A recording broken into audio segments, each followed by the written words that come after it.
नमस्कार, आरती न्यूज में आपका स्वागत है। इस वक्त हमारे साथ मनु राज जो भोजपुरी कलाकार हैं, जो भोजपुरी के जाने माने एक आर्टिस्ट और एक्टर भी हैं। आरती न्यूज में आपका स्वागत है मनु जी।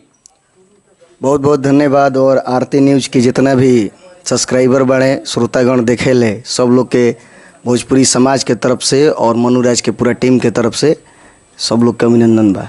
चलिए, बहुत बहुत शुक्रिया। आप हमारे चैनल के माध्यम से भी शुक्रिया। ये बताइए, एक सुपर हिट जो लॉकडाउन पे था, एक गीत आपने कोरोना वायरस पर दर्शकों के पहले सुनाइए। कोरोना वायरस पे गीत हम गईले रहनी और अभी तो बहुत बढ़िया रिस्पांस में भी रहे और सुनाए तनी जोन याद बा जी। वो गीत गईले रहनी कोरोना वायरस पर। चिंतन संकट करना भीषण रूप करूप, और ये तरीका कह रहा है कुछ। और एक पॉपुलर जो गीत है, जो आपका गम के गीत है, दर्शकों को सुनाइए।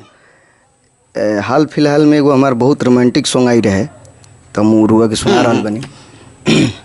वो लड़का लड़की के देखे कहता है जी।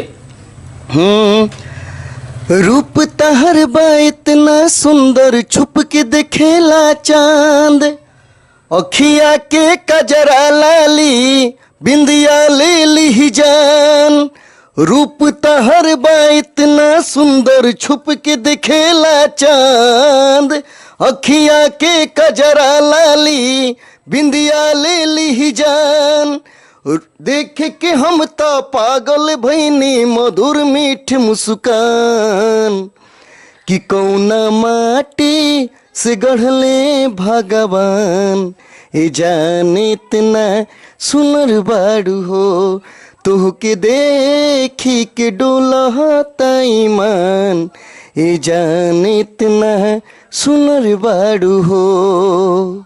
चलिए, बहुत बहुत शुक्रिया गम के गीत सुनाने के लिए। और इस वीडियो में पल्लवी जी जो एक्टर हैं, जो डांस की हैं, उस पर भी आपको तस्वीर